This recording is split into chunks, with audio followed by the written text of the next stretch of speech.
안녕하세요. 자, 이제 제7장의 표본 추출 표집입니다. 여기는 뭐 시험에 아주 잘 나오는 부분이죠. 그죠? 출제 빈도를 일단 확인하시고, 그 다음에 이제 출제 비중을 보는 겁니다. 기본적으로, 자, 지금 22회 때 두 문제가 나왔는데, 세 문제가 나올 가능성이 있습니다. 여기서.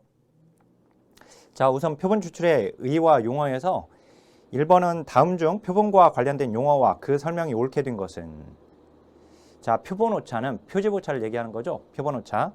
표본의 통계과 값, 모집단의 모수치 간의 차이를 말합니다. 그죠? 맞습니다. 자, 관찰 단위. 관찰 단위가 분석하고자 하는 단위다. 그렇지 않죠. 오히려 이제 관찰 단위는 자료 수집 단위인 겁니다. 자, 그리고 이제 그 모수. 자, 모집단에서 특정 변수가 갖고 있는 특성을 요약하고 묘사한 값이다. 그죠? 모수는 모치수라고도 하고요. 모집단의 값을 말을 합니다. 자, 표본틀 또는 표집틀이라고 하는데, 이 표집틀은 모집단의 목록을 말을 합니다. 자, 그 다음 이제 2번 보면 표본 추출 방법과 관련하여 기술적 용어와 설명이 잘못된 것은, 자, 거기 보면 이제 서울시 소재 4개 종합사회복지관 이용자 중에서 2004년부터 2008년 2월 1일 현재까지 부부 대상 프로그램을 이용한 경험이 있는 20세, 40세 미만 남녀를 대상으로 하였다.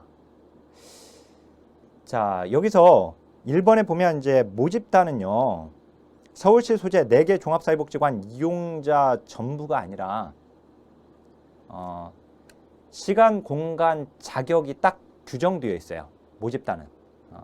그래서 거기 나와 있듯이 2004년부터 2008년까지, 그죠? 그 다음 이제 20세에서 40세 미만의 남녀, 이게 바로 모집단인 겁니다. 자, 그리고 조사 대상 선정을 위해서 해당 종합사회복지관 부부 대상 프로그램 참여자 명부, 그 프로그램 참여자 명부가 바로 모집단의 목록. 그래서 이제 표집틀이 되는 거예요. 그것이. 그 다음 이제 할당 표집했다고 되어 있잖아요. 할당 표집은 비확률 표집 중에 하나이죠. 그리고 종합사회복지관 50명씩 200명의 남녀를 표본으로 추출했다라고 되어 있습니다. 그래서 여기서 이제 관찰 단위가 40세 미만의 남녀가 되는 것이고, 그 다음에 표집 단위는 개인입니다. 자, 3번으로 와보면 다음에 표집 사례와 관련된 되어 잘못 연결된 것은 지역아동센터를 이용하는 초등학생을 대상으로 설문조사를 실시했다고 되어 있네요. 이 표본은 지역아동센터에 등록된 전국 지역아동센터 대상자 명부로부터, 그죠? 그 명부가 표집 틀이 되는 것이고요. 10명 간격으로 1000명을 무작위로 추출했다고 되어 있어요. 10명 간격으로. 그러니까 10명이 바로 표집 간격인 거죠. 그죠? 표집 간격을 이용하고 있고, 그 다음에 무작위로 추출을 하고 있어요. 그러면 표집 간격이 있고, 그 다음에 무작위 추출이라고 하면은 걔는 체계적 표집을 얘기하는 거죠. 그죠? 또는 이제 이걸 체계적 표집을 계통적 표집 또는 계층 표집이라고 하는데, 그죠? 그래서 이제 단 대상자 명부는 무작위로 구성되어 있다라고 되어 있습니다. 그래서 거기 무집단은 지역아동센터 이용 초등학생들이고요. 대상자 명부가 표집틀이고요. 체계적 표집했고, 그 다음에 관찰 단위 개인입니다. 이 초등학생 개인이 되는 것인데, 그래서 표집 단위는 거기서는 그 지역아동센터를 이용하고 있는 그 초등학생 그 개인이 해당이 되는 거예요. 이것도. 자, 그 다음에 4번. 표집과 관련된 용어의 연결이 옳지 않은 것은, 자, 9회 때 나왔네요.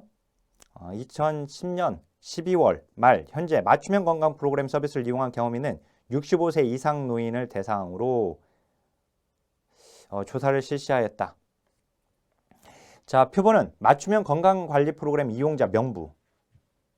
그 명부죠, 명부. 명부가 바로 이제 표집틀이 되는 거죠. 그래서 거기 이제 모집단은 맞았고, 그 다음 이제 표집틀 65세 이상 노인이 아니라 65세 이상 노인이긴 한데, 거기서 이제 명부가, 거 보면 맞춤형 건강관리 프로그램 이용자 명부.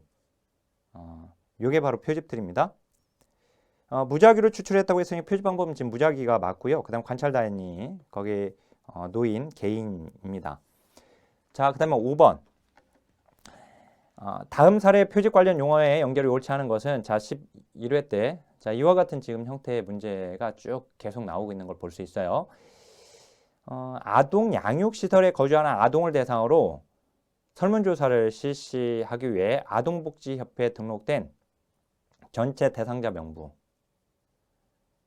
자, 일단 무집단은 아동 양육시설 거주 아동인 것이고요.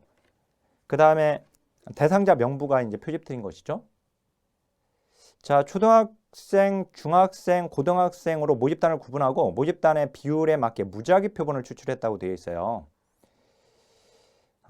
여기 지금 초등학생 따로, 그 다음에 중학생 따로, 그 다음에 고등학생 따로 해놓고 거기에 모집단의 비율에 맞게끔 무작위 표본 추출을 했다는 것은 얘는 지역을 가지고 한 것이 아니기 때문에 군집 표집은 아닙니다. 얘는 뭐죠? 층화 표집이죠. 그죠? 그래서 이제 거기 이걸 비례 층화 표집이라고 하는 거예요. 자, 이제 우리 확률 표집과 비확률 표집. 이제 확률 표집 4가지, 비확률 표집 4가지죠. 이렇게.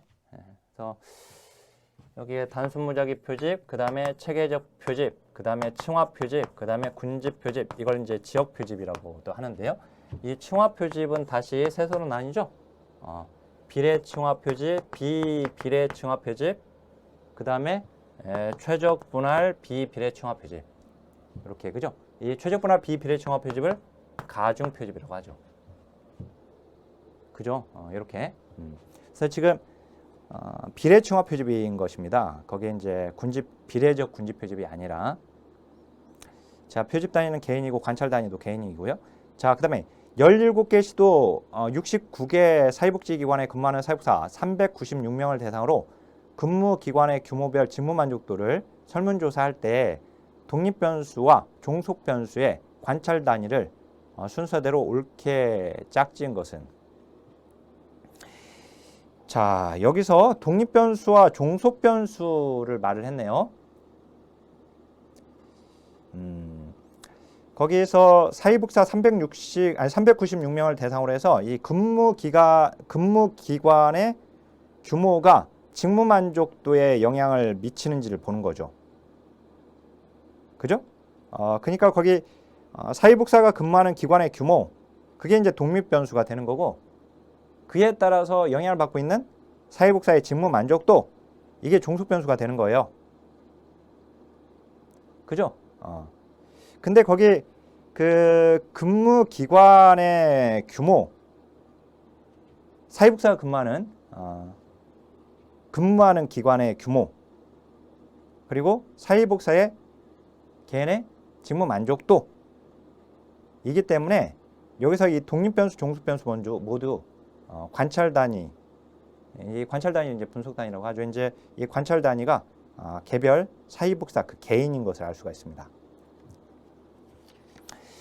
자, 보충 설명에 좀 자세하게 넣어놨는데 좀 참조하시고요. 자, 그다음에 7번 보면 다음 사례에 해당하는 표집 용어와 관련한 내용으로 옳은 것은, 자, 22회 때도 이렇게 나왔네요. 문제가 옳은 것입니다. 이번에.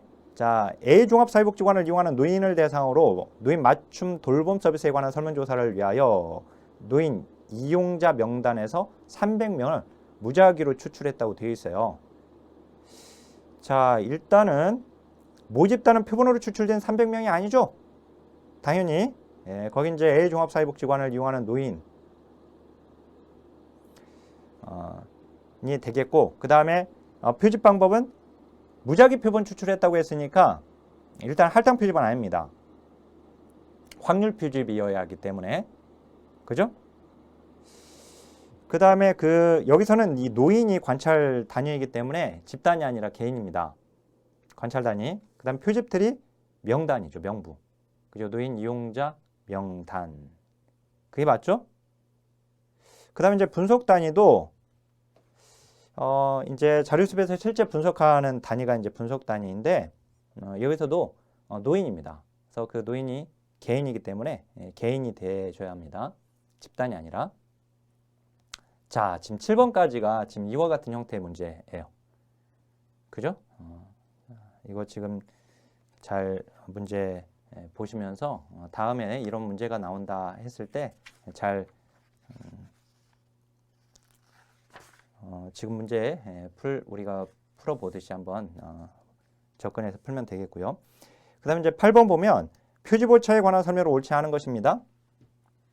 표지보차는 표본의 통계치와 모수 간의 차이를 의미하는 거죠. 표본의 통계치. 자, 그러니까 이 모집단으로부터 여기 모집단으로부터 여기 이제 표본이죠. 표본을 추출하는 거죠. 이 표본 추출이 표집이에요. 표집.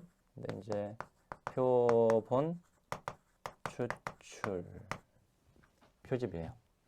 그죠? 이제 이 모집단을 전수조사해 가지고 얻어진 값, 그 통계치. 이걸 통계 분석하면 이 통계 값이 나올 거 아니에요. 그죠?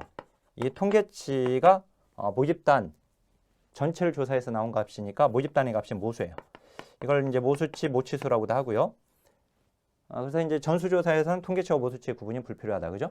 그다음에 이제 표본조사, 이 이제 표본만 조사하는 걸 표본조사라고 하죠. 표본조사.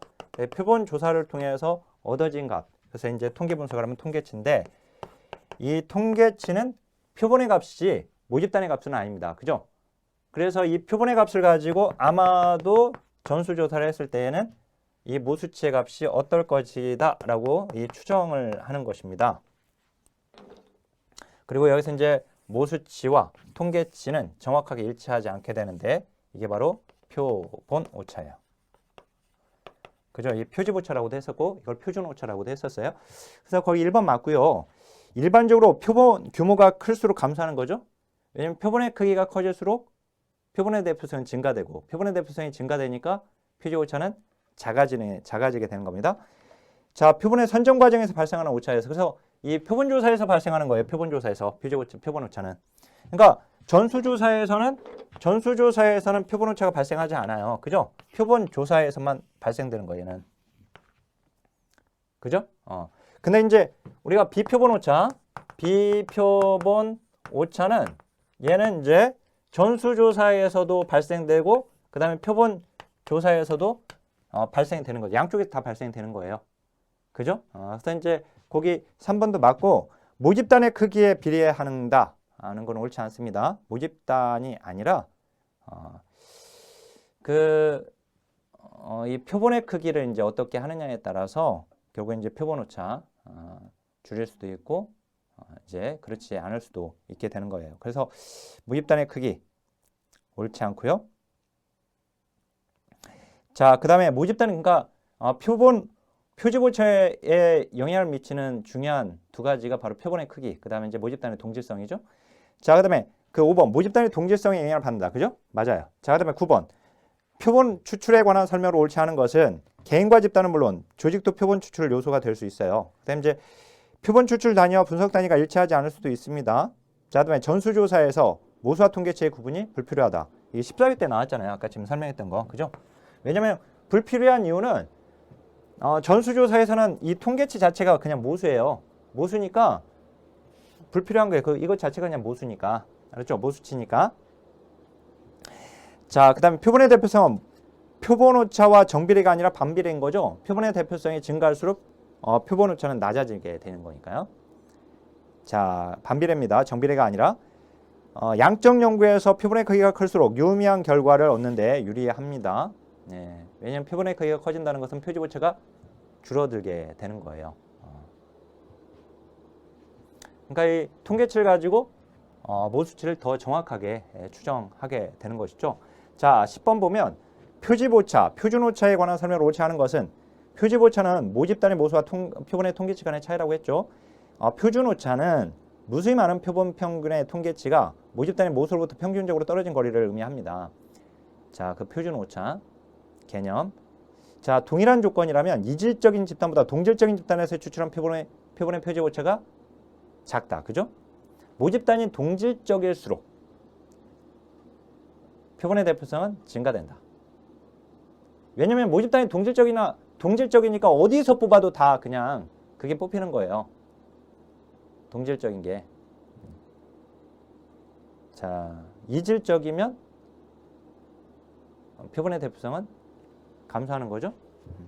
만약에 모집단이 전체가 자, 이 하나의 색깔이라면 어디서 뽑든 그냥 이 색깔만 뽑힌단 말이에요. 그죠? 그런데 모집단이 이질적이면 뭐 여러 가지 색깔이 같이 있으면 이질적이면 이 중에 많이 있는 요 색깔과 그 다음에 여기 뭐 흰색 조금 요거 조금 할 수도 있는데 뭐 그래서 이게 뭐 파란색까지 있다. 그러면 이제 파란색 조금인데 파란색은 안 들어간다. 쉽게 설명하면 그러니까 이질적이면 이게 골고루 다 뽑히지 않을 수 있죠. 추출되지 않을 수 있고 따라서 이미 차이가 있단 말이에요. 여기서 얻어진 값은 모수치와의 차이가 있게 되게 돼요. 그래서 모집단은 동질적일수록 표본의 대표성이 증가되는 것이고 표본의 대표성이 증가되는 것은 표지보차를 감소시키는 것입니다. 동질적인 집단에서 추출한 표본의 표지보차가 그러니까 작은 거예요. 자, 동일한 조건이라면 표준오차가 클수록 표준오차, 표지보차가 큰 거거든요. 오차가 큰다라고 하는 것인데 그럼 검정 통계값이 통계적으로 유효할 가능성은 낮아지게 되는 것이죠. 자, 그 다음 5번 동일한 조건이라면 표본의 크기가 커질수록 표지보차가 감소한다. 그죠? 표본의 크기가 커지면 표본의 대표성이 증가되니까. 자, 그 다음 11번 신뢰 수준에 관한 설명을 옳은 것을 모두 고른 것은 99%의 신뢰 수준은 1%의 유의 수준을 사용한다는 의미죠. 그죠? 근데 신뢰 수준을 95에서 99%로 높이면 일종 오류를 줄일 수 있다. 우리가 이제 그 95%는 5%의 유의 수준을 허용한다는 것이고 그 다음에 99%는 1%의 유의 수준을 허용한다는 거예요. 그러니까 5%에서 1%로 지금 낮아졌거든요. 그죠? 근데 이 유의 수준이 일종 오류예요. 그러니까 유의 수준이 5에서 1로 낮아졌다는 것은 일종 오류도 5에서 1로 지금 낮아진 거거든요. 그래서 거의 일종 오류를 줄일 수 있다라고 하면 맞는 거죠, 그게. 그다음에 이제 99% 신뢰 수준은 100번 조사하면 5번 정도는 오차가 허용될 수 있다는 의미입니다. 자, 그 다음에 99% 신뢰 수준에서 모집단의 평균값이 신뢰 구간 내에 존재한다는 것을 99% 확신할 수 있다. 모두 맞는 문장이에요. 요거. 자, 여기 지금 맞는 문장들은 맞는 문장대로 잘 알고 있어야 합니다. 거기 해설 참조하시면서. 자, 그 다음 12번인데요. 확률 표집에서 표지오차에 관한 설명을 옳지 하는 것은 자, 표준오차가 커지면 표지오차도 커집니다. 왜 그렇죠? 왜 그러냐면 이 표본오차가 표집오차예요. 표집오차가 표준오차예요. 표준오차. 알았죠? 그러니까 표준오차가 커지면 표본오차도 커지는 것이고 표본오차 커지면 표준오차도 커지는 거예요. 같은 거니까. 알았죠? 당연히 표집오차도 커지는 것이고 얘들은 같은 거예요. 같은 거. 그래서 이제 거기서 그 1번은 맞는 것이고 신뢰 수준을 높이면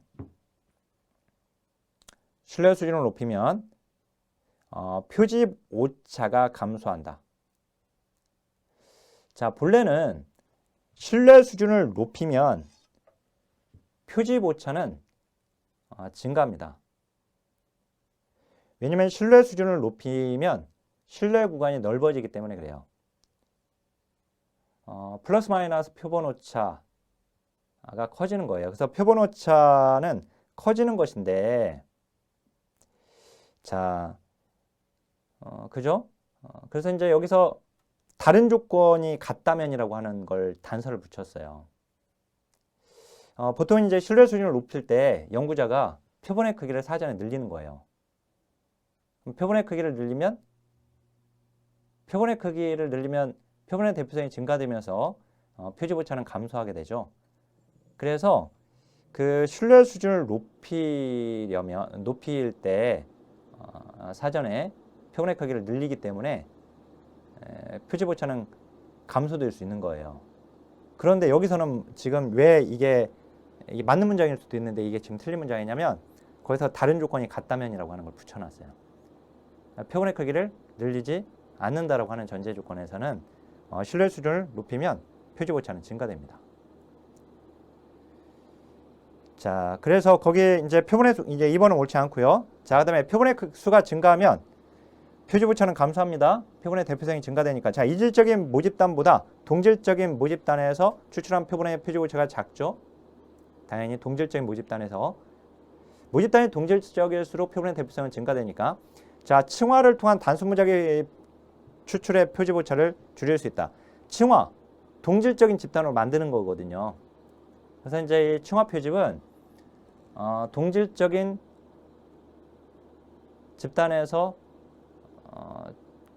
그러니까 이질적인 집단이 아니라 동질적인 집단에서 표본 추출이 이질적인 집단에서의 표본 추출보다 표집 오차가 작다라고 하는 확률 분포의 논리를 적용하고 있는 것이 바로 층화 표집이에요. 그래서 거기에 층화를 통해서 단순 무작위 표본 추출의 표집 오차가 줄어들게 된다. 왜? 동질적인 층으로 동질적인 집단으로 만들어 놓고 묶어 놓고 층으로 나눠 놓고 거기서 각각 표본을 추출하기 때문에 그런 것입니다.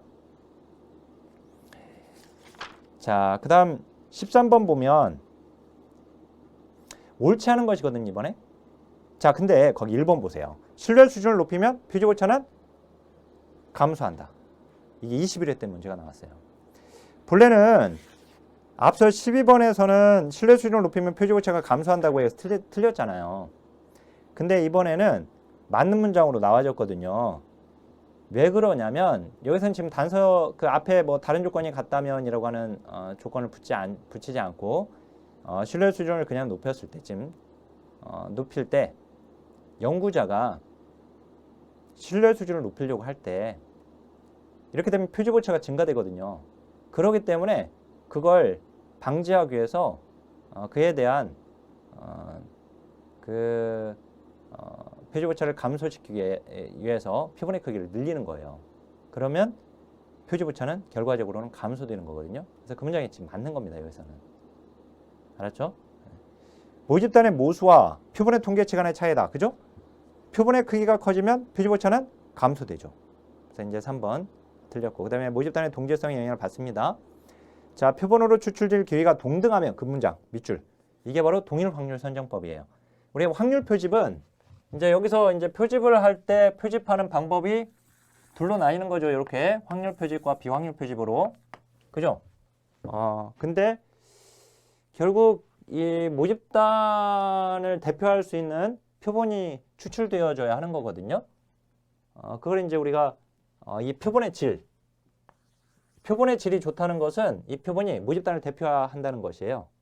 그러니까 표본의 질은 표본의 대표성을 얘기하는 거예요.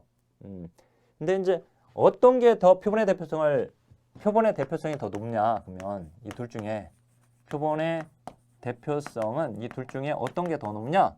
확률 표집이 더 높다. 그죠? 비확률 표집보다. 그 이유는 뭐냐?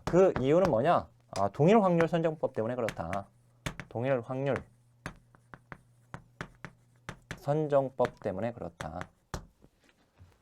알았죠? 근데 동일 확률 선정법으로 표본을 추출한다 하더라도 완벽하게 모집단을 대표할 수 있는 것은 아닙니다. 그래서 거기 이제 표본으로 추출될 기회가 동등하게 만드는 거, 그것이 이제 동일 확률 선정법인데 그렇게 하면 표집 오차는 감소하죠. 왜? 표본의 대표성이 증가되니까. 자, 거기 14번 표집 오차에 관한 설명을 옳지 않은 거, 표본의 선정 과정에서 발생하는 거죠. 그래서 아까 표본 조사에서 발생되는 것이라고 했어요. 자, 표집 방법에 따라 달라질 수 있어요. 그죠? 표집 방법에 따라서 이걸 확률로 하느냐 비확률로 하느냐. 자, 그 다음에 동일한 조건이라면 표본의 크기가 클수록 감소합니다. 그 다음에 모집단의 크기와 표본의 크기의 차이를 말한다가 아니라 모집단의 값과 표본의 값 간의 차이를 말하는 거예요. 자, 동일한 조건이라면 이질적 집단보다 동질적 집단에서의 추출한 표본의 표집 오차가 작다. 맞습니다. 자, 15번. 신뢰 수준은 표지보차와 관련되어요. 그래서 신뢰 수준을 높이면 표지보차는 본래 증가되는 거예요. 왜냐면 신뢰 구간이 넓어지기 때문에 그래요. 자, 그 다음에 표본의 크기를 결정한 후에 모집단을 정한다가 아니라 모집단을 먼저 정해요. 그래서 여기 지금 9회 때 나왔는데 표집 절차에서 모집단을 먼저 확정하는 것, 이게 먼저예요. 그래서 이제 모집단을 먼저 확정하고 표본의 대표성을 확인하고 표집들을 선정하고 뭐 이렇게 쭉 나와 있죠. 자, 확률 표집은 조사자의 주관성을 배제할 수 있습니다. 무작위로 하니까. 자, 그다음에 표집은 모집단으로부터 조사 대상을 선정하는 과정이고 표집은 연구 목적, 문제 형성 등 연구 과정을 고려하여 실시해야 한다. 맞습니다.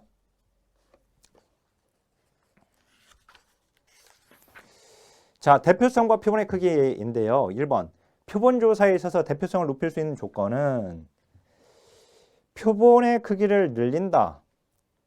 그죠? 표본의 크기를 늘면 표본의 대표성은 증가됩니다. 확률 표집을 사용하는 것도 맞죠. 그죠? 니은과 니을은 옳지 않고요. 자, 그다음에 2번. 표본의 대표성에 관한 설명을 옳지 않은 것은 무작위로 추출된 표본의 크기는 표본의 대표성과 관련이 있습니다. 그래서 무작위로 추출하고 있는 이 확률 표집이 자기적으로 추출하고 있는 비확률 표집보다 표본의 대표성이 더 높은 거예요. 큰 거예요. 층화 표본 추출. 단순 무작위 표본 추출보다 대표성이 높은 표본을 추출하는 방법으로 알려져 있다. 그죠? 이 층화 표집이. 왜냐면 동질적인 층으로 나누기 때문에 모집단을 동질적으로 만들기 때문에 그래요. 알았죠? 표본의 대표성은 표본의 질을 판단하는 주요 기준이다. 그죠? 제가 아까 뭐라고 했어요? 표본의 대표성. 표본이 모집단을 대표할 수 있다는 것은 표본의 질이 좋다는 거예요. 표본을 왜 뽑습니까? 모집단으로부터 왜 뽑는 거예요? 모집단의 값을 알기 위해서 하는 거예요. 그러면 이 표본이 잘 뽑혔다면, 즉 표본의 질이 아주 좋다면 표본의 대표성이 높아야지 되는 거예요. 그죠? 자, 그 다음에 4번. 동일 확률 선정법으로 추출된 표본은 모집단을 완벽하게라고 해서 틀린 거예요. 완벽하게. 완벽하게 대표하는 건 아니다. 표본의 대표성이 증가되는 것은 맞지만 완벽하게 대표한다고 해서 틀린 것이고요. 자, 모집단의 동질성은 표본의 대표성과 관계가 있다. 그죠? 모집단의 동질성. 자, 그 다음에 3번. 표본의 크기에 관한 설명을 옳지 않은 것은 표본의 크기는 표집 비용과 시간에 영향을 받겠죠. 그죠? 그 다음에 이제 한 변수 내에 범주가 많을수록 그 범주들을 그 변수 내 그 범주들을 조사할 수 있는 이 표본의 크기가 당연히 증가되어줘야 돼요. 그게 범주에 포함되는 것들이 다 포함될 수 있게끔 하기 위해서.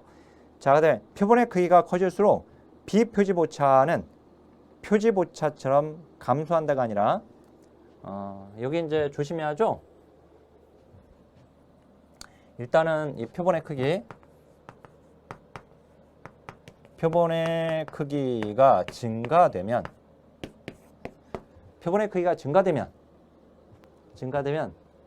표본 오차는 감소하죠. 그죠? 그런데 비표본 오차 또는 비표집 오차라고 하는데 이 비표본 오차는 증가되는 거예요. 그래서 이제 이거 조심해야죠. 그래서 이제 표본의 크기를 무조건 늘린다고 좋은 건 아니다. 그래서 그죠?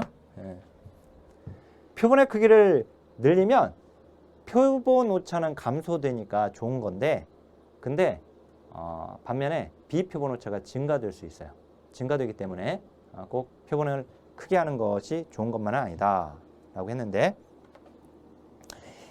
자, 그 다음에 거기 표본의 크기는 모집단의 특성을 추정하는 정확성과 관계가 있습니다. 표본의 크기를 늘리면 표본의 대표성이 증가되니까 모집단의 특성을 추정하는 데 있어서 좀 더 정확하게 추정할 수 있는 것이 되겠죠. 표본의 크기가 작으면 통계적 검정력이 떨어지고 제2종 오류를 범하기 쉽다. 자, 다시 한번 표본의 크기가 작으면 통계적 검정력이 떨어지잖아요. 통계적 검증력이 떨어지는 것과 이 지금 제2종 오류. 제2종 오류는 무슨 오류죠? 알파 오류예요, 베타 오류예요? 베타 오류죠. 자, 여기 지금 그 표 기억하고 있어야 하는데 요거 채택, 기각, 그 다음에 맞냐, 틀리냐. 요거 한 대 맞기, 한 대 맞기, 그죠? 한 대 맞기 여기 맞기 한 대, 그죠? 여기가 이제 1종 오류고 여기가 2종 오류죠. 검정력은 어디 있어요? 여기 지금 여기 2종 오류, 여기가 베타 오류인데 검정력 여기 있죠? 그죠? 이 검정력은 뭐예요? 1-베타죠.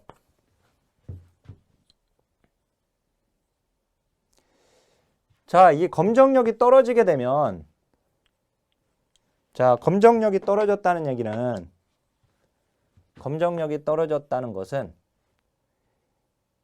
낮아졌다는 것은 1-베타에서 이 베타, 빼는 베타가 커졌다는 거예요.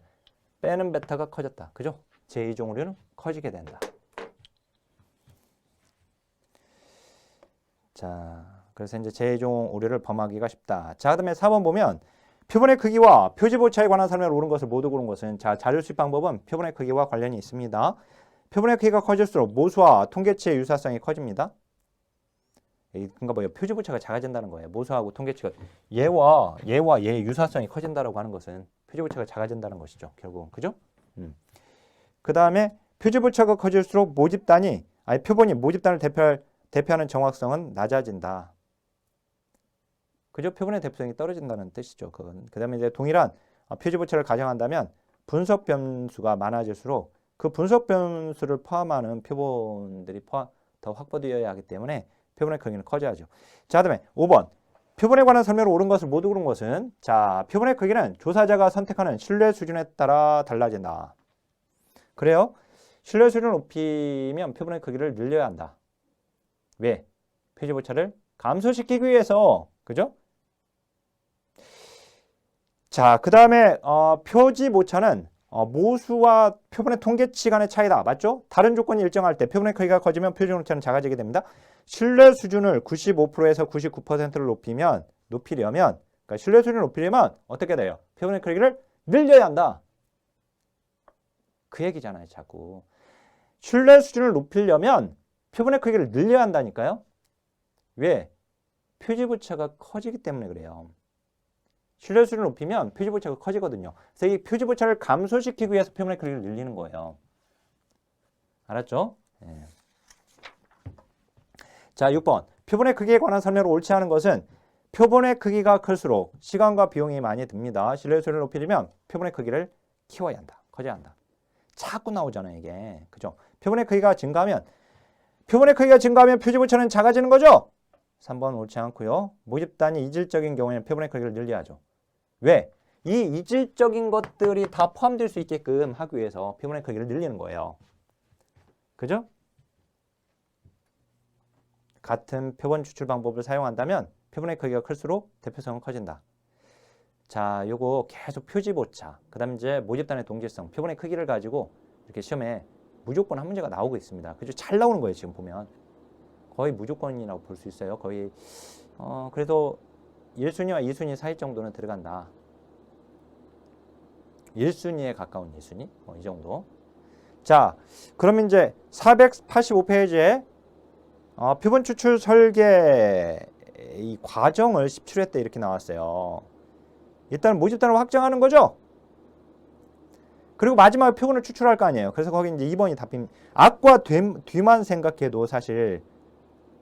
그리고 이제 아까 이 과정이 한번 나왔었잖아요, 문제에서. 그러니까 이 과정을 다 안 외웠다 하더라도 아까 15번에서 479페이지 15번에서 이게 모집단을 확정하는 게 먼저구나, 이것만 하나 알고 있어도 일단 기억 1번, 2번 중에 답이 일 것이다 라고 하는 걸 알 것이고, 표본을 추출하는 것이니까 마지막 표본을 추출하겠죠. 그러니까 2번이 답인 것을 알 수 있습니다. 전체 과정을 모른다 하더라도. 그죠? 일단은 이제 표본 모집단을 확정했고, 그 다음에 표본의 대표성 확인하고 표집틀을 선정하고 표집 방법 결정하고 표본의 크기 결정한 다음에 표본을 추출한다. 이제 표본 추출 방법인데 이 확률 표집과 비확률 표집 문제예요. 결국은 여기서 자, 확률 표집에 관한 설명을 옳지 않은 것은 모집단으로부터 표본을 추출될 확률을 알 수가 있고요. 무작위 방법이 기본 전제이고요. 비비례 총합 표집은 확률 표집입니까? 확률 표집이죠. 왜? 총합 표집이니까. 총합 표집이 비례 총합 표집, 비비례 총합 표집, 최적분합 비비례 총합 표집이에요. 이 최적분합 비비례 총합 표집을 우리가 가중 표집이라고 하는 것이고, 그러니까 얘들은 모두 다 확률 표집에 들어가죠. 그죠? 왜? 이 총합 표집이니까 얘들은 다. 신뢰 수준이 높을수록 표집 오차는 감소한다가 아니라, 자, 신뢰 수준이 높을수록 표집 오차는 증가하는 겁니다. 이것은 뭐 다른 조건이 동일하면 뭐 이런 것들 없잖아요. 지금 단서가. 그죠? 자, 거기 이제 표본의 수가 증가할수록 표본 오차는 감소하는 것이고요. 자, 그 다음 2번. 무작위 추출 방식으로 표본을 추출하고 의식적이거나 무의식적인 편향을 방지하는 것이죠. 무작위로 하니까. 자, 모집단의 규모와 특성을 알 때 사용할 수 있는 것이고 표본 오차 추정할 수 있습니다. 질적 연구에서 주로 사용되는 것이 아니라 확률 표집은 양적 연구에서 주로 사용이 되는 것이죠. 다만 이제 질적 연구에서도 확률 표집이 사용될 수는 있다. 그지만 질적 연구에서는 비확률 표집을 선호한다. 그죠? 예, 이렇게 정리하라고 했어요. 자, 그 다음에 3번. 할당 표집은 무작위가 아니죠. 얘는 비확률이니까. 지금 여기가 임의 표집 또는 우발적 표집. 그죠? 임의 표집 또는 편의 표집. 우발적 표집. 그 다음에 자, 그 다음에 여기와 이제 견준다면 이 할당 표집하고 헷갈리면 안 되고. 그죠? 그 다음에 이제 의도적 표집 여기 또는 이걸 유의 표집이라고도 하죠. 마지막에 눈덩이 표집이 있어요. 그죠? 이렇게. 자, 그래서 거기 유의 표집은 비확률입니다. 걔도 눈덩이 표집. 모집단의 규모를 알지 못할 때 사용하는 것이고, 그 다음에 단순 무작위 표집은 모집단으로부터 표본을 추출될 확률을 알 수 있습니다. 임의 표집으로 나와 있잖아요. 모집단의 대표성이 높은 표본 추출을 한다 아니죠? 이게 대표성이 떨어집니다. 자, 이 비확률 표집의 대표성이 떨어지는데 그 중에서 제일 떨어지는 게 얘예요. 그죠? 지금 임의 표집으로 먼저 나왔어요. 보니까 용어 잘 알아야 돼요. 여기서 나온 용어들. 자, 그 다음 4번.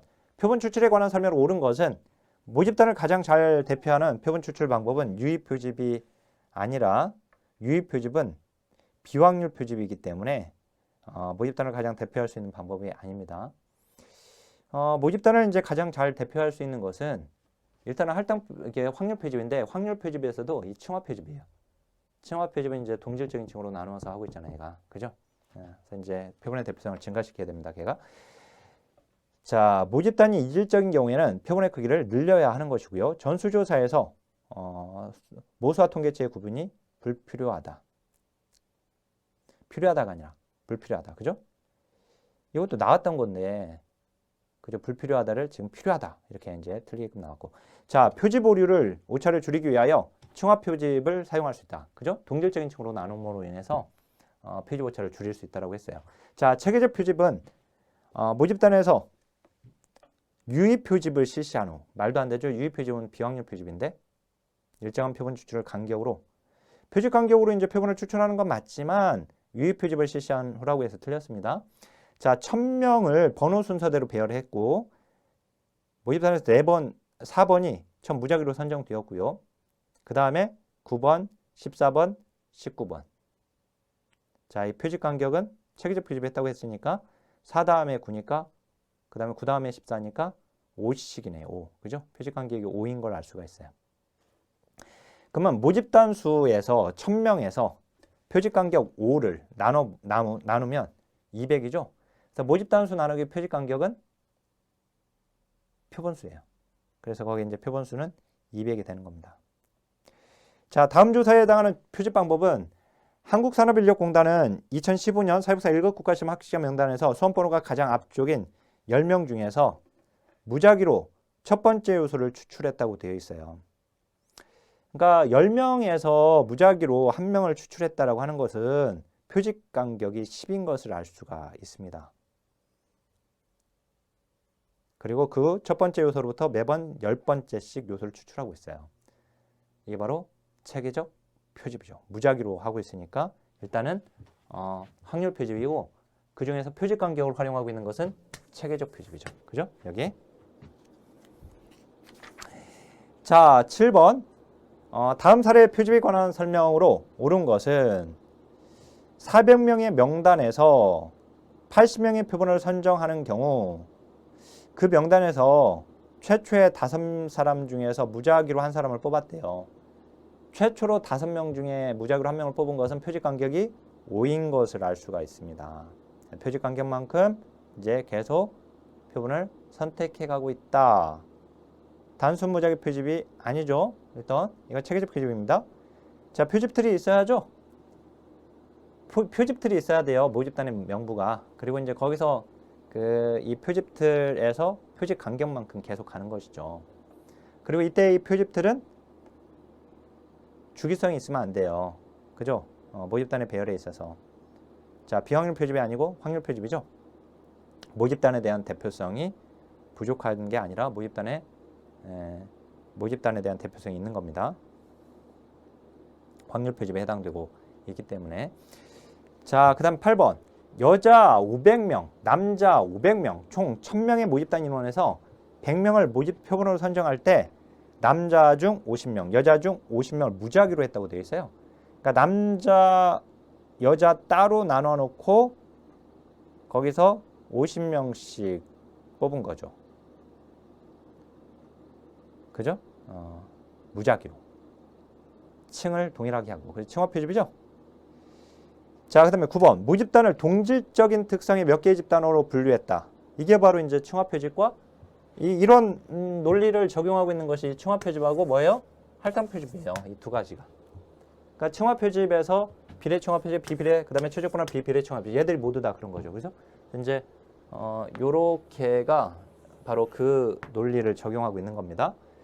그래서 니은과 니을입니다. 그 가중 표집 니은이 걔가 최적분화 비비례 층화 표집을 얘기하는 거예요. 니을. 거기서요 개통 표집이 나왔잖아요. 그 개통 표집이 그 9번에 디귿의 개통 표집 걔가 누구예요? 거기 8번의 개통 표집 걔도 그렇고 걔가 체계적 표집이에요. 체계적 표집을 개통 표집이라고 합니다. 알았죠? 개통적 표집, 개통 표집. 자, 그 다음 10번. 성인의 정치의식을 조사하기 위하여 소득을 기준으로 상중하로 구분하였고 최상, 상하, 최하로 구분하고 각각의 계층이 모집단을 차지하고 있는 비율에 맞춰서 1500명의 표본을 4개의 소득 계층별로 무작위로 표본 출시를 했어요. 일단은 무작위니까 확률 표집입니다. 그래서 보기 지문에 보면 이제 1번 층화하고 2번 군집하고 일단 3번은 날라가죠. 걔는 비확률이니까. 그다음에 체계적, 그다음에 무작위인데 이 중에서 층으로 나눠 놨죠. 그리고 거기에서 비율에 맞춰서 각각을 무작위 표본 추출했기 때문에 층화 표집인 것이죠. 걔가. 자, 11번. 이질적인 집단보다 동질적인 집단에서 표본의 표집 오차가 작다. 이거예요. 지금 확률 분포 논리, 층화 표집과 할당 표집. 그래서 니은과 니을입니다. 자, 12번. 표본 추출 방법에 관한 설명으로 옳은 것을 모두 고른 것은 할당 표본 추출. 연구자의 편향적 선정이 이루어질 수 있어요. 왜? 자기적이니까. 비확률 표집이기 때문에. 자, 그 다음에 체계적 표본 추출은 얘는 모집단의 목록인 표집들이 어떤 주기성을 가지고 있으면 문제가 될 수 있는 것이죠. 맞고요. 층화 표본 추출. 전체 모집단이 아니라 여러 하위 집단의 표본을 추출하죠. 그죠? 하위 집단으로 나눠놓고 각각 층으로 나눠놓고 하위 집단으로 나눠놓고. 자, 그 다음에 군집 표집은 다단계 표본 추출 방법을 사용하는 거죠.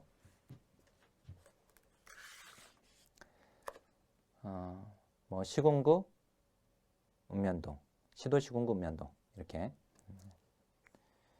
자, 서울시 같은 경우는 이제 25개구니까 서울시에 거주하는 노인을 대상으로 연구한다. 그러면 서울시를 25개구로 나누고 그 중에 몇 개의 구만 뽑고 뽑혀진 구에서 그걸 다시 동으로 나누고 그리고 몇 개의 동만 또 뽑고 그죠? 뽑혀진 동에서 그 체계적 표집이나 또는 단선 모자이크 표집이나 또는 전수 조사나 이런 것들을 하게 되면 이게 이제 군집 표집이 됩니다. 지역 표집이라고도 하고. 자, 그다음에 13번. 비확률 표집에 관한 설명을 옳은 것을 모두 고른 것은 표집틀이 없는 경우 사용되는 것이고요. 모집단을 알 수 없을 때. 자, 연구자의 편견이 개입될 수 있습니다. 자기적이기 때문에. 질적 연구에 빈번히 활용되는 방법이에요. 질적 연구에서 선호되는 방법입니다. 연구 결과를 일반화하기가 어렵습니다. 그죠? 이 비확률 표집은.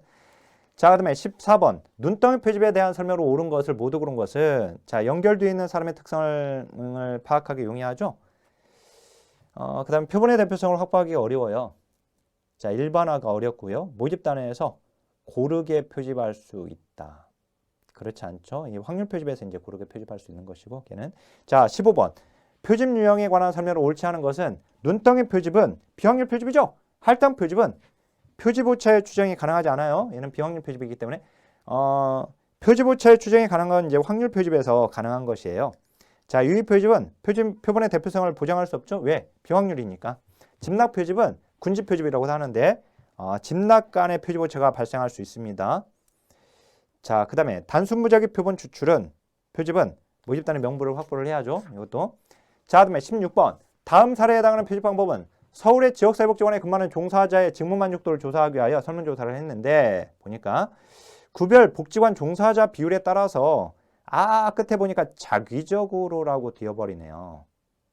그죠? 이렇게 되면 층화 표집이 아니라 그걸 만약에 이제 무작위로 이렇게 했다고 하면 걔는 이제 층화 표집이 되는 것인데 여기서는 이제 자기적으로 했으니까 걔는 할당 표집입니다. 자, 다시 한번 17번. 초중고등학생의 행복 조사하기 위하여 모집단에서 차지하는 비율에 맞춰서 조사 대상자를 또 표집을 하려고 해요. 그죠? 이때 적절하게 사용할 수 있는 비확률 표집이라고 했으니까 층화하면 안 되고 할당이죠. 근데 보니까 보기 중에 편입 표집이라고 되어 있네요. 그 편입 표집. 그죠? 이번에는 아까 지금 임의 표집, 이제 편입 표집도 나왔고. 그죠?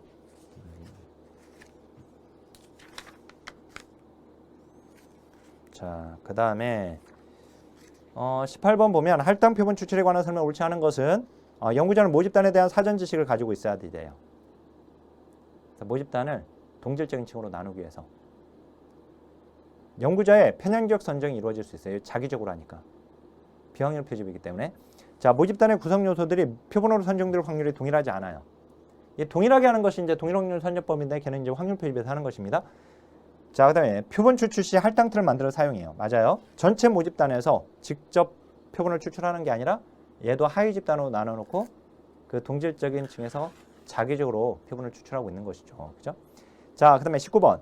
사회복지관의 사회복사들의 감정노동 정도를 조사하기 위하여 설문조사를 실시하였는데 표본은 전국 사회복지관에 근무하는 사회복사를 대상으로 연령을 고려해서 연령별 집단을 이제 따로 나눠놓고 각각 100명씩 총 300명을 임의 추출하였다. 끝에 임의 추출이라고 했으니까 얘가 할당이 되는 겁니다.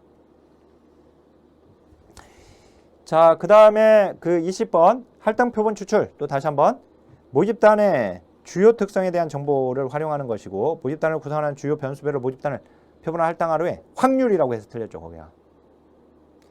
지역주민조사의 전체 주민의 연령대별 구성 비율에 따라 표본을 선정하는 것도 거기에 해당되겠고 할당틀 만들어 사용하고 우발적 표집보다 이번엔 뭐라고 했어요? 우발적. 그러니까 임의 표집을 우발적 표집, 편입 표집이라고도 이렇게 나오단 말이에요. 다 같은 말인데. 그죠? 다 같은 말이잖아요. 우발적 표집보다 표본의 대표성이 높아요. 그러니까 비확률 표집에서 가장 대표성이 떨어지는 방법이에요. 얘가. 알았죠? 얘가. 자, 21번. 22회 때 출제가 됐네요. 걔가. 의도적 표집은 비확률 표집입니다. 할당 표집은 동일 추출 확률에 근거한다는 확률 표집에서 하는 겁니다. 그래서 틀렸죠.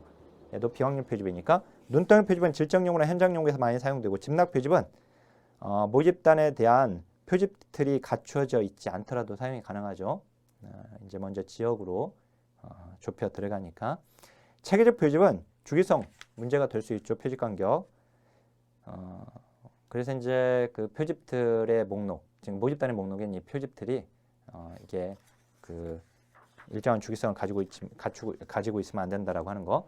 자, 22번. 다음에 해당하는 표집 방법은 빈곤 노인을 위하여 새로운 사회복지 서비스 개발을 위해 사회복지관의 노인 사례 관리 담당자에게 의뢰해가지고 자신의 욕구를 잘 표현할 수 있는 빈곤 노인을 조사 대상으로 선정을 했대요. 이건 무작위로 한 게 아닙니다. 연구에 맞게끔 그래서 이제 이걸 바로 연구 목적에 맞게끔 대상자를 지금 선정하고 있는 거예요. 그래서 이걸 의도적 표집이라고 하죠. 조사 목적에 맞게끔 표집을 하는 거.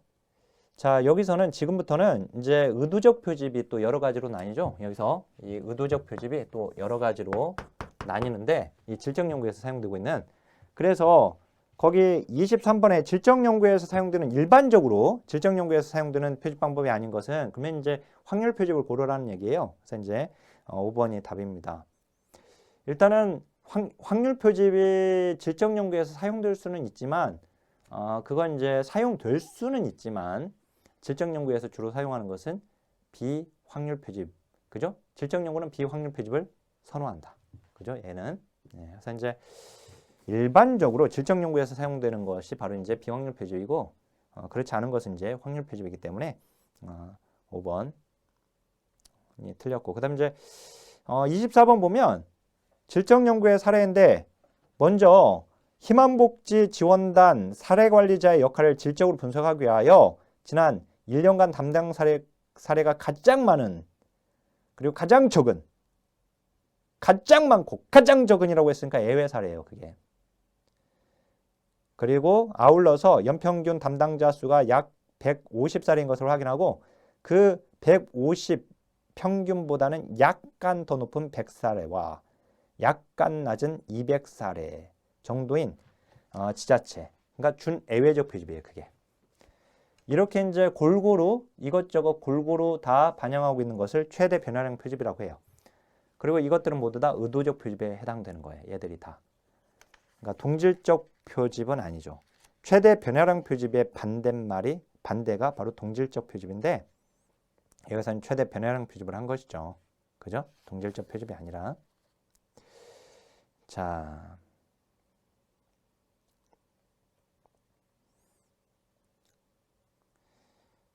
그 다음에 그 25번 보면 아동기 성폭력 피해 여성의 외상을 극복하고 대처하는 방법을 탐구하는 연구 방법과 표집 방법.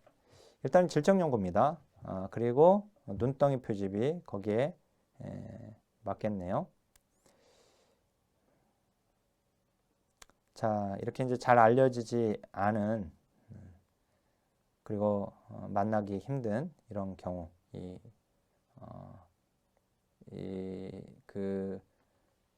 한 사람을 소개받고 그 사람을 통해서 또 다른 사람을 소개받고 해서 접근하게 되는 바로 이제 눈덩이 표집인데요.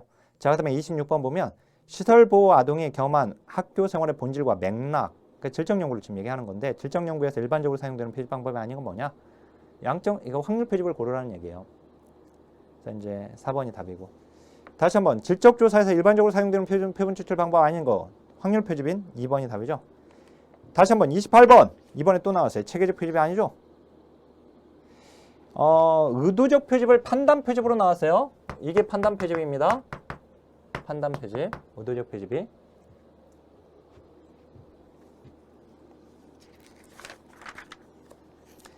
자, 그 다음에 이 기초통계학 문제가 나왔어요. 그래서 이제 요거는 제가 이제 여기다 따로 지금 모아놨잖아요. 그래서 보시면 이건 굳이 공부할 필요는 없습니다. 그런데 거기 정규분포 곡선에 대한 설명을 옳은 것을 모두 고른 것은 하고 이제 기억니은, 디귿니을이 모두 맞게 나왔거든요. 근데 봐보세요. 거기 10회 때 나오고 11회 때 이제 두 문제가 나와졌어요. 근데 그 중에 이제 2번을 보면 2번에 2번이나 3번, 4번, 5번은 10회 때 나왔던 기출 논점에서 해결될 수 있는 것들입니다. 다만 1번에 중심 극한 정리가 나왔거든요. 표본의 크기가 30 이상이면 정규 분포를 이룬다라고 하는 것이거든요. 그런데 따라서 표본의 사례수와 무관하지 않습니다. 알았죠? 근데 또 보세요. 이게 11회 때 나왔잖아요. 근데 4번 보세요. 이게 13회 때 또 이제 다른 논점들이 더 추가가 됐어요. 그러면서 3번 보니까 표본의 크기와 상관없이 정규 분포를 이룬다. 그러니까 지금 논점이 11회 때 나왔던 걸 가지고 논점을 삼은 거예요, 보면. 이해됐죠? 그래서 만약에 공부할 거면 요 정도로만 공부하고 이제 더 이게 깊게 들어갈 만한 내용은 아닙니다. 제가 이제 조사 분석사를 준비하시려고 하는 분들이 간혹 이제 이제는 조사 분석사 관련 책을 제가 집필을 하다가 좀 그냥 아직까지 집필을 하지 못했는데, 근데 요게 뭐 조사 분석사를 내가 준비를 해야겠다 하면 공부를 해야 하는 것이지만, 우리 1급 시험에서는 통계학 부분은 시험에 나오지 않고 있기 때문에 뭐 이건 나온 게 이게 전부고, 그래서 나온 것에서만 내용을 보시길 바라겠습니다. 만약에 공부할 거면. 안 하고 싶으면 하지 마시고요. 그리고 지금 3번도 보면 변수 값이 집중 경향치를 중심으로 흩어져 있는 정도에 해당되는 것들이 바로 거기 분산, 사분 편차, 표준 편차, 범위, 여기에 해당되는 것이 요거다. 자, 그러니까 이 정도로만 그냥 알고 계시고, 따로 이 부분은 공부하라고 권하고 싶지는 않습니다. 근데 공부를 하고 싶으면 딱 여기서 이 문제와 거기에 해설 오답풀이를 보면서 여기에서 나온 정도로만 공부를 해 놓길 바라겠습니다.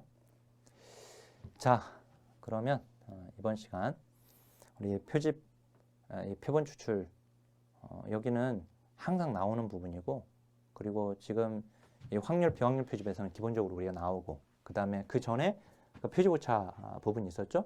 그 다음에 이제 이 표본 추출과 관련된 용어와 관련해 가지고 이제 사례를 위에다 제시해 놓고 문제를 내는 형태 문제가 나왔는데, 이 문제 형태별로 그리고 여기서 지금 문제 푼 걸 가지고 핵심 이론 노트 다시 한번 점검하면서 정리하시길 바라겠습니다. 자, 제 7장의 표본 추출 표집에서 나온 23회 기출문제를 풀어보겠습니다. 제가 출제 빈도표에는 여기 네 문제 이제 한 줄이라고 했는데, 그 한 줄은 우리 1장 문제 풀 때 그 한 줄 있었어요.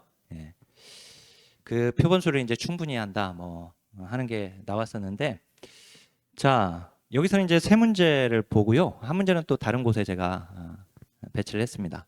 자, 거기 1번 보면 표본 연구에 관한 설명으로 옳지 않은 것인데요.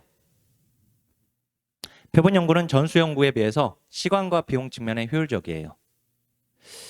자, 이거 지금 표본 추출 방법의 장점에서 지금 나온 것이거든요.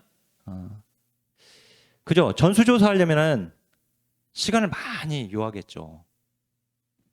그죠? 비용도 많이 들게 되겠죠. 그죠? 그래서 이제 표본 조사의 장점 중에 하나 이게. 그래서 이건 맞습니다. 자, 그다음에 모집단이 큰 경우에 표본 연구가 적합해요. 그죠? 모집단이 너무 크면 그걸 다 전수조사하는 데는 시간과 인력과 비용도 많이 들고, 그리고 그 조사 기간에 어떤 변화가 또 생겨버릴 수 있어요. 빠른 시간에 조사가 이루어지지 못하게 되기 때문에. 자, 그다음 이제 표본 연구는 전수 연구에 비해서 비표본 오차가 크다.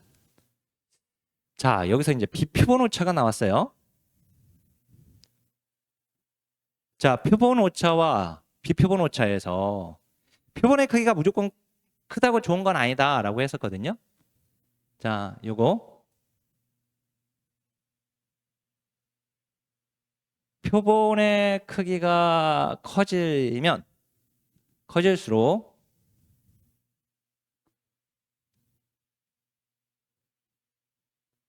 표본 오차는 표본의 크기가 커지면 이제 표본의 대표성이 증가됨으로 인해서 표본 오차는 줄어들게 된다. 그렇죠? 근데 비표본 오차는 어떻게 된다?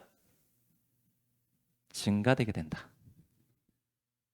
그죠? 표본의 크기가 커지면. 그래서 여기서 이제 표본 연구보다는 전수 연구가 표본 수가 더 많잖아요. 그죠? 그래서 표본 연구는 전수 연구에 비해서 비표본 오차는 작죠. 크지 않죠. 작다라고 했어야 돼요.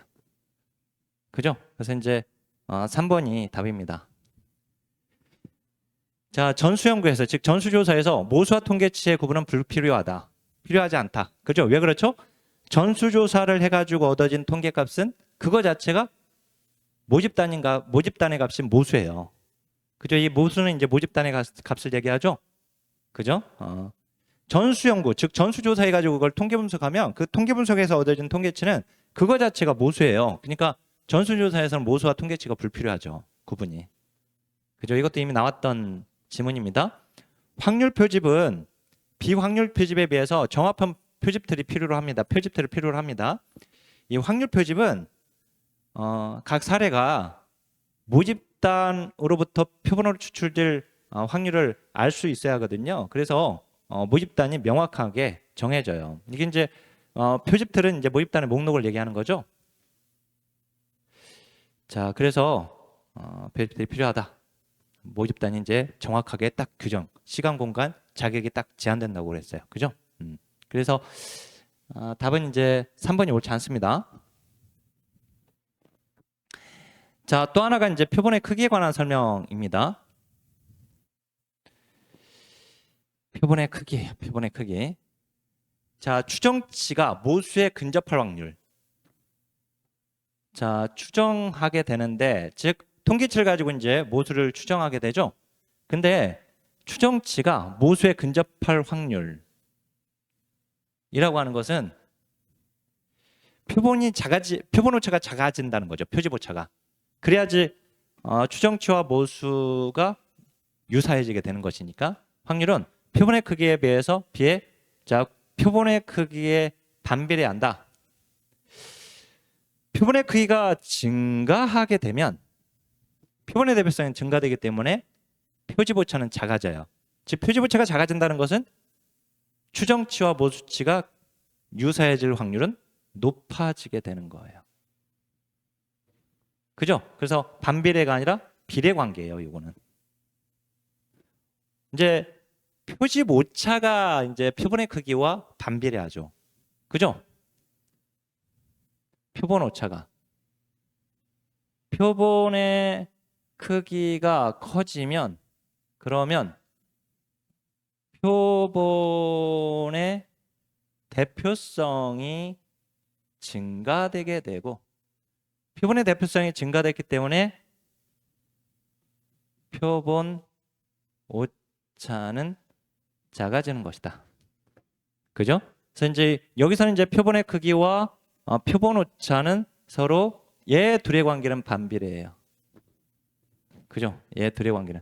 근데 여기서 이제 추정치가 모수에 근접할 확률이라고 했으니까 이건 이제 그 확률이 높아지는 것은 근접해지는 것은 유사해지는 것은 표본의 크기가 커져야지 돼요. 그죠? 서로 비례하는 것이고 모집단 내 편차가 크다는 것은 모집단이 이질적인 요소로 구성되어 있다는 뜻이죠. 이렇게 모집단이 이질적이면 그 이질적인 요소들이 다 포함될 수 있도록 표본의 크기를 늘려줘야 합니다. 자, 그래서 이제 2번이 맞네요. 그죠? 자, 그다음에 조사 비용과 시간의 한계는 표본의 크기와 관련이 있죠. 표본의 크기를 늘린다는 것은 조사원을 많이 확보해야 한다는 거예요, 결국은. 그리고 이제 시간도 많이 들고 관련이 없다가 아니라 있습니다. 표본의 크기와 표본 오차는 비례했어요, 아까? 표본의 크기와 표본 오차는 반비례죠? 반비례라고 해야 돼, 반비례. 그죠? 그다음에 이제 통계 분석 방법은 표본의 크기와 관련이 있습니다. 즉 사용하려고 하는 이 통계 분석 방법의 성격을 고려해 가지고 표본의 크기를 결정하는 거거든요. 그래서 이제 관련이 없다라고 해서 이것도 틀렸어요. 지금 근데 이 문제도 이게 이제 모집단의 편차가 클수록이라는 말이 이게 도대체 무슨 말이냐? 이게 이제 좀 이 문장 자체에 대한 이해도가 좀 떨어질 수는 있지만 어떻든 자 이건 자 우리 문제 풀었고요. 자 이제 3번인데요. 다음에 연구에서 활용한 표집 방법에 관한 설명을 옳은 것입니다. 표집 방법을 가지고 물어봤어요. 이제 여기서 표집 방법. 본래 이제 확률 표집에서 한 문제, 비확률 표집에서 이렇게 한 문제가 나와줘야 하는데, 근데 여기서 지금 확률 표집을 가지고 지금 문제를 낸 건데요. 노인복지관 만족도 조사를 위해서 지역 내 전체 노인복지관별 등록자 명단에서 자 지역 내 전체 노인복지관별 등록자 명단에서 등록 인원 수에 비례해서 라고 돼 있어요. 자 등록 인원 수에 비례해서 이제 노인복지관별로 등록자 명단 등록 인원수에 비례해 가지고 표본을 선정했다라고 되어 있어요. 근데 보니까 난수표를 활용했다고 되어 있네요. 난수표를 활용했다는 것은 확률 표집입니다. 무작위 추출을 했기 때문에 확률 표집의 종류에 들어가요. 그러니까 비확률 표집은 아닙니다. 그래서 여기 보면 마지막으로 임의로 선정했다고 했어요. 여기 이제 집단별 분포를 미리 정하고 할당된 수만큼 할당된 수만큼 표본을 임의로 선정하는 거. 얘가 이제 할당 표집이거든요. 얘는 할당 표집이 아닙니다. 비확률 표집이 아니니까. 그죠? 임의로 선정했다는 것 자체가 지금 일단 틀렸고. 그죠? 그리고 이제 비확률 표집이라고 해서 또 틀렸어요. 그죠? 난수표를 활용해서 했으니까. 그죠? 단수 무작위 표집을 한 건데. 이렇게 하면 난수표를 활용한 것은 그래서 이제 여기 난수표를 활용해서 표본을 선정했다라고 하는 걸 통해서 1번과 5번이 날라갔어요, 지금. 자, 근데 이렇게 노인복지관별로 해가지고 등록 명단이 있을 것이고 거기에 비례해가지고 등록 인원수에 비례해가지고 난수표를 해서 그 노인복지관별로 이제 표본을 선정한 것인데요. 이건 층화 표집인 걸 알 수 있어요. 이 층화 표집 중에서도 층화 표집은 크게 셋으로 나뉘죠. 비례 층화 표집, 비비례 층화 표집, 최적 분할 비비례 층화 표집 이렇게 나뉩니다. 이 최적 분할 비비례 층화 표집이 이제 가중 표집인데, 자 여기서 이 비례 층화 표집인 거예요. 얘는 비례해 가지고 표본을 추출했다고 되어 있어요. 군집 표집에 비해서 조사에 비해 표집 오차를 줄일 수 있어요. 동질적인 층으로 나눠놓고 즉 동질적인 집단 내에서의 표집 오차가 이질적인 집단 내에서의 표집 오차보다 더 작다라고 하는 확률분포 논리를 적용하고 있는 것이거든요. 그래서 이제 표집 오차를 줄일 수 있죠. 2번 맞아요. 자, 표집 단계에서 편향성을 해결하기 위해서 분석 단계에서 가중치를 활용하는 거 있잖아요. 이 문장 좀 어려운데 이 문장이 바로 비례층화 표집, 그러니까 비비례층화 표집에 해당되는 문장이에요. 알았죠? 일단은 2번에서 정답은 그냥 나온 거예요, 사실. 알았죠? 이게 층화 표집이기 때문에 군집 표집보다 표집 오차를 줄일 수 있는 방법이다라고 하는 것은 알 수 있었던 거예요. 자, 그다음 이제 표집 틀의 부재로 상위 군집에서 하위 군집으로 이동하여 최종 표본을 추출하는 거, 이게 이제 군집 표집이거든요. 이건 지역 표집, 군집 표집입니다.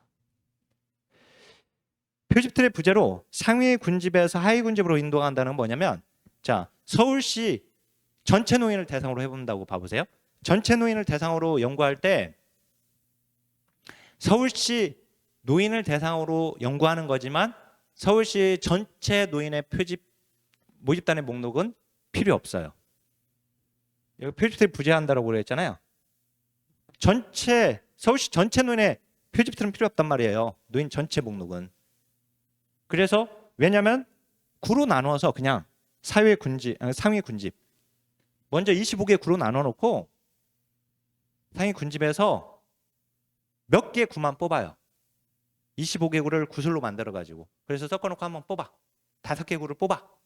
제가 강의에서 이렇게 설명을 했었죠. 그리고 이제 5개 구를 뽑아. 그런 다음에 뽑혀진 구를 다시 동으로 나눠. 즉 하위군집으로 이동하는 거예요. 그래서 그 동을, 즉 그 구의 동을 동으로 나눠 놓고 또 구슬로 만들어 놓고 그 중에서 몇 개 동을 뽑아. 이렇게 가는 거. 이게 바로 군집 표집이잖아요. 그래서 군집 표집은 이렇게 대규모 조사에서 유용하게 활용될 수 있는 것입니다. 아셨죠? 자, 그래서 여기서는 2번이 옳은 겁니다. 자, 옳은 걸 고르라고 했으니까. 네. 어때요? 문제 이제 그 문제를 풀면서 바로 내가 직접 풀려고 할 때 잘 안 풀린다 하더라도 이걸 계속 우리 기출문제를 가지고 계속 반복해서 계속 풀어봐야 돼요. 반복해서 연습하셔야 돼요. 아셨죠? 자, 자 그러면 기출문제 또 다 풀었습니다. 자, 강의 마치겠습니다. 자, 하나.